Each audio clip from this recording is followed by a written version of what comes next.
வணக்கம் and welcome to the show மஞ்சள் வெயில் மாறி. எத்தனையோ ஷோ இருந்தாலும் நம்மளோட ஷோ மாதிரி யூனிக்கான ஒரு ஷோ கிடையவே கிடையாதுங்க. அந்த மாதிரி இன்ட்ரெஸ்டிங்கா, இன்ஃபர்மேட்டிவா, ஹெல்த் கண்டென்ட் உள்ள எல்லா விஷயங்களுமே வந்து நம்மளோட இந்த ஷோல கொடுத்துட்டு வரோம். இன்னைக்கு செக்மெண்ட்ஸ் எல்லாம் பார்க்கறதுக்கு நீங்க ரெடியா இருக்கீங்க அப்படி நம்புறேன். வாங்க ஷோக்குள்ள போயிடலாம்.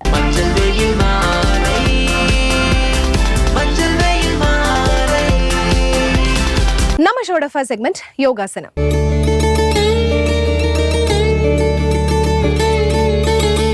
வருமுன் காப்பதே நலம் அப்படிங்கிற ஒரு பழமொழியை எல்லாருமே கேள்விப்பட்டிருப்போங்க. வந்ததுக்கு அப்புறமா வந்து யோசிக்காம முன்னாடியே வந்து நம்மளோட பாடியும் சரி மைண்டையும் சரி எப்படி ரிலாக்ஸா பீஸ்ஃபுல்லா வச்சுக்கிறது, ஹெல்த்தியா எப்படி வச்சுக்கிறது அப்படிங்கிறதுக்கான ஒரு விஷயம் தான் யோகாசனம். அந்த யோகாசனத்தை இந்த செக்மெண்ட்ல எவ்வளவு ஈஸியா சொல்லி தராங்க அப்படிங்கறத பாருங்க. அனைவருக்கும் வணக்கம். இன்றைய யோகா பகுதியில் நம்ம பார்க்கக்கூடியது வந்து நம்ம தொடைப்பகுதியில் வந்து அதிகமான சதைகள் இருக்குது. அதை வந்து குறைக்கிறதுக்கு என்ன பண்ணணுங்கிறத நேயர்கள் நிறைய பேர் விருப்பப்படி கேட்டிருந்தாங்க. ஸோ அதுக்காக நம்ம பண்ணலாம். இது ஆண்களாக இருந்தாலும் சரி, பெண்களாக இருந்தாலும் சரி, யார் வேணாலும் செய்யலாம். இது வந்து சுலபமான பயிற்சிகள் தான் இருக்கும். வாங்க அதை எப்படி பண்ணுறதுன்னு பார்க்கலாம். இது வந்து படுத்த நிலையில் வந்து நம்ம வந்து இருக்க போகிறோம்.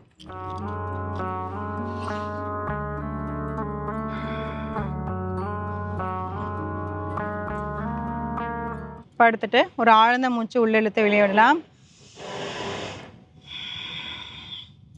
இப்போ வலது கால் மட்டும் எடுத்துட்டு அப்படியே வந்து நம்ம சுழற்சி பண்ண போகிறோம். நம்மளால எவ்வளோ வந்து பெரிய வந்து ஒரு வட்டம் போட முடியுமோ அந்த அளவுக்கு வந்து நம்ம பெருசாக வந்து போடணும். இப்போ அப்படியே வந்து இப்படி இடது பக்கத்துலேருந்து ஆரம்பித்து அப்படியே வலது பக்கம் வரைக்கும் இப்படி போகணும். கீழே கால் படாமல் வந்து அப்படியே பண்ணணும். இந்த டோ வந்து இப்படி பாயிண்ட் பண்ணணும். 2 3 4 5 6. இப்போ அப்படியே வந்து ஆப்போசிட் டைரக்ஷனில் வந்து அப்படியே பண்ண போகிறோம். 6 7 5 4 3 2 1. தளர்த்திக்கலாம். இப்போ அப்படியே வந்து நம்ம இடது காலில் வந்து பண்ணணும். அதே மாதிரி வந்து ஒரு பெரிய வந்து ஒரு வட்டம் வந்து போட போகிறோம். கால் நம்ம மேலே தூக்கும் போது நல்ல ஒரு நேராக வந்துட்டு பண்ணோம்னா நம்மளோட வயிற்று பகுதிக்கு வந்து நல்லாவே வந்து அழுத்தம் கிடைக்கும். இப்போ இடது காலில் வந்து பண்ணிடலாம். அதே மாதிரி ஒரு பெரிய வட்டம் வந்து போட போகிறோம். இந்த வலது பக்கத்துலேருந்து ஆரம்பித்து அப்படியே இப்படி போகணும். 1 2 3 4 5 6. இப்போ அப்படியே வந்து ஆப்போசிட் டைரக்ஷன். 6 5 4 3 2 1. தளர்த்திக்கலாம்.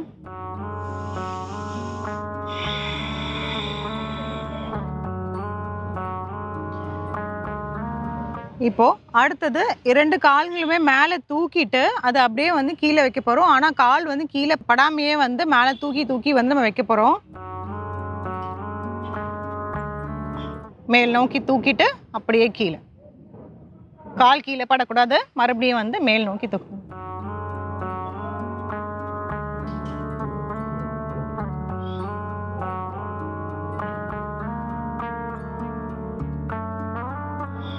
தளர்த்திக்கலாம். ஆழ்ந்த மூச்சு உள்ள இழுத்து வெளியிடலாம்.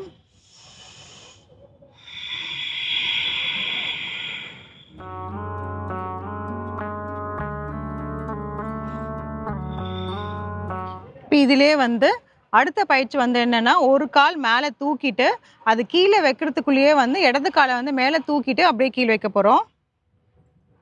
மேல் நோக்கி தூக்கிட்டு கீழே வரத்துக்குள்ள இடது கால், அந்த கால் வந்து கீழே வந்து படக்கூடாது.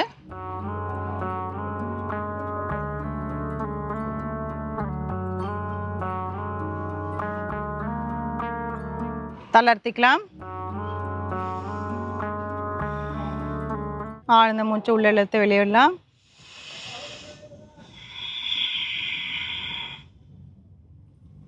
இந்த மாதிரி சுலபமான பயிற்சிகளை வந்து செய்யும் போது பார்த்தோன்னா நம்மளோட தொடைப்பகுதிகள் வந்து நல்லாவே வந்து அந்த மசில்ஸ் அந்த எக்ஸ்ட்ரா ஃபேட்ஸ் எல்லாமே வந்து நல்லாவே கம்மியாயிடும்.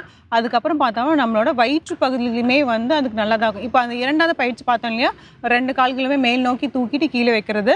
அது பண்ணும்போது பார்த்தோம்னா நம்மளுக்கே தெரியும் நம்ம வயிற்றுல வந்து நல்ல வந்து ஒரு ப்ரெஷர் போகிற மாதிரி இருக்கும் ஒரு அப்டமென்ல. ஸோ அது பண்ணும்போது பார்த்தீங்கன்னா எக்ஸ்ட்ரா ஃபேட் சப்ளிமெண்ட் ஆகிருக்கு. இங்கேயே இருந்தாலும் சரி, இந்த இடதோ வலது பக்கத்தில் இருந்தாலுமே சரி நல்லாவே வந்து உங்களுக்கு வந்து பர்ன் ஆகும். இந்த பயிற்சிக்கெல்லாம் முயற்சி செஞ்சு பாருங்க. மீண்டும் அடுத்த பகுதியில் சந்திக்கலாம்.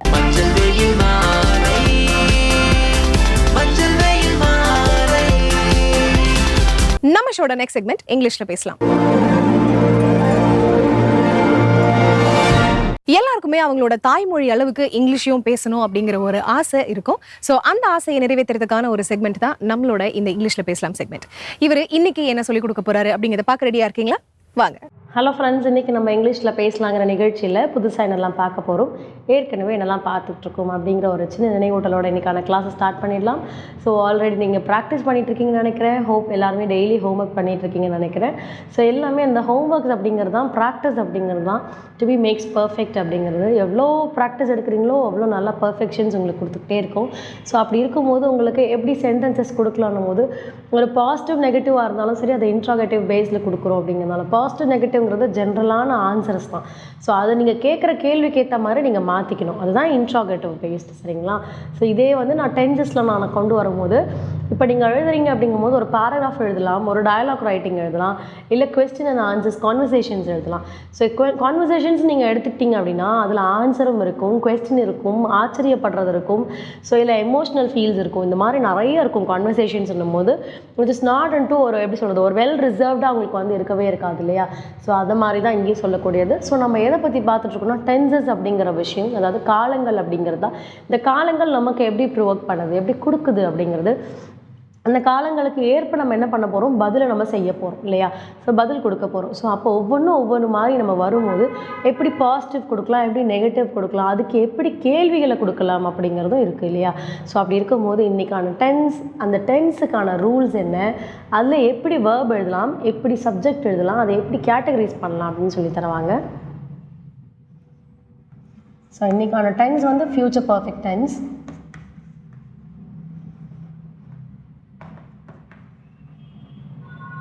So which is indicate, interrogative, question mark அப்படிங்கிறது வரும். V1, V2, V3. Present, past, past participle அப்படிங்கிறது தான். ஸோ இப்போ இங்கே என்ன வேர்ப் ஃபார்ம் எடுக்க போகிறோம் அப்படிங்கிறது, வேர்புங்கிறது it's an action, right? So அது நம்ம எடுக்கிறது தான். ஸோ இப்போ நான் சேவ் அப்படின்னு ஒன்று எடுக்கிறேன். சேவ்னா சேமிக்க. V2, V3 வந்து சேவ்டு.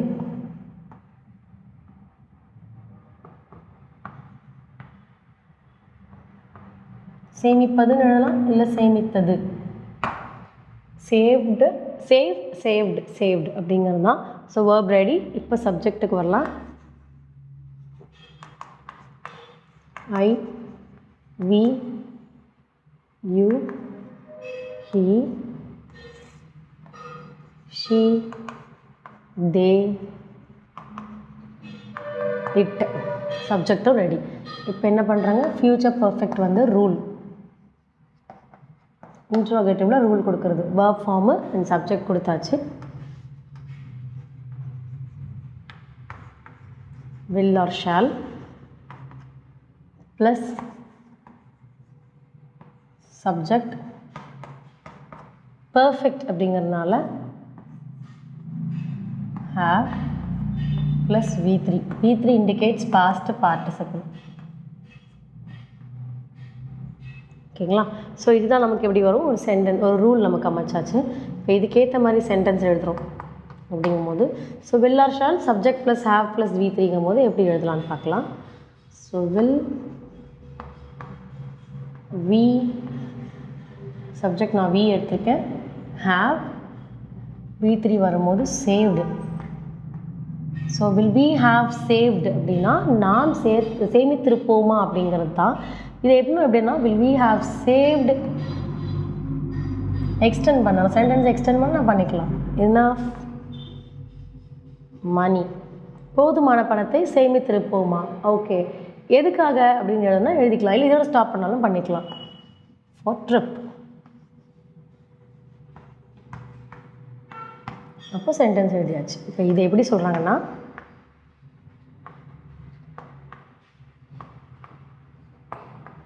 பயணத்திற்காக, இந்த இடத்துல வி, நாம் இனஃப் போதுமான மணி பணத்தை சேவ்டு இல்லையா, அப்போ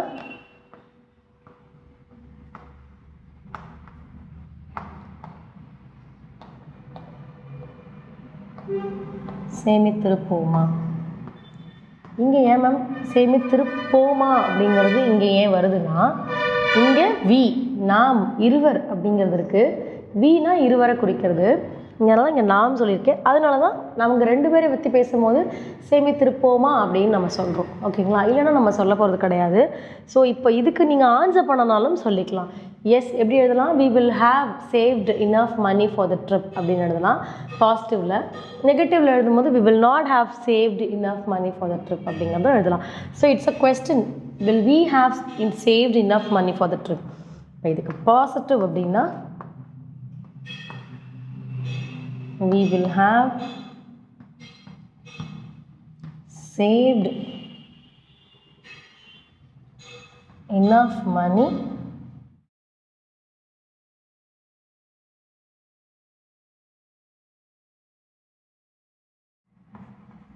for the trip. அதே நீங்கள் நெகட்டிவ் வரும்போது we will not have saved enough money for the trip. இது 2 ஆன்சர்ஸ், the one question. ஒரே ஒரு கொஸ்டின் தான், நம்ம சேவ் பண்ணியிருப்போமா அப்படிங்கிறது தான். ஃப்யூச்சரில் இன்ட்ராகேட்டிவ் பேஸ் பண்ணி ஒரே ஒரு question. So will we have saved enough money for the trip கேட்டிருக்கேன்.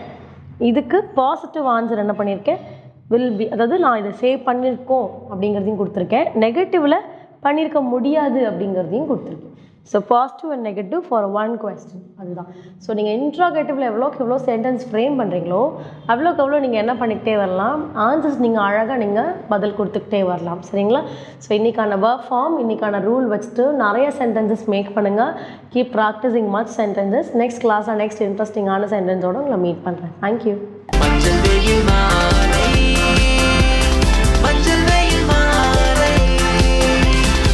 நம்ம ஷோட நெக்ஸ்ட் செக்மெண்ட் தெரிந்து கொள்வோம்.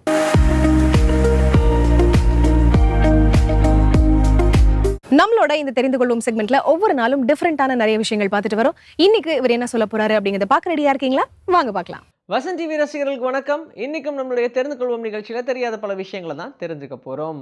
ஹாலிவுட் அப்படின்ற ஒரு ப்ரொடக்ஷன் உருவானது எப்படி அப்படின்னு கேட்டால் அதுக்கு எடிசன் மிக முக்கியமான ரீசன் அப்படின்னு சொல்கிறாங்க.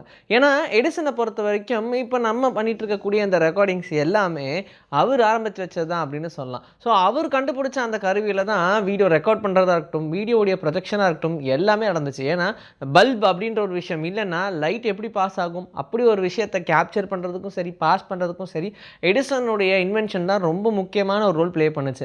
அந்த டைமில் யார் படம் எடுக்கணும்னாலும் சரி எடிசனை டிபெண்ட் பண்ணியே இருக்க வேண்டியதாக இருந்துச்சு. ஆனால் அதுக்கேற்ற அளவுக்கு ப்ரொடக்ஷன் காஸ்ட்டும் ரொம்ப அதிகமாகிட்டே போயிட்டு இருந்துச்சு. இப்படியே போய்கிட்டு இருந்தால் எல்லாராலையும் படத்தை ப்ரொடியூஸ் பண்ண முடியல அப்படின்ற ஒரு ரீசனுக்காக ரொம்ப தூரமாக வந்து ஹாலிவுட் அப்படின்ற ஒரு ப்ரொடக்ஷனை ஆரம்பித்தாங்க. நம்மளே பார்த்துருப்போம் இல்லையா, கலிஃபோர்னியா மலையில் பார்த்தோம்னா ஹாலிவுட் அப்படின்ற வந்திருக்கும். அந்த ஹாலிவுட் அப்படின்ற அந்த ப்ரொடக்ஷன் கம்பெனி ரொம்ப ஸ்மூத்தாக ரன் ஆச்சு.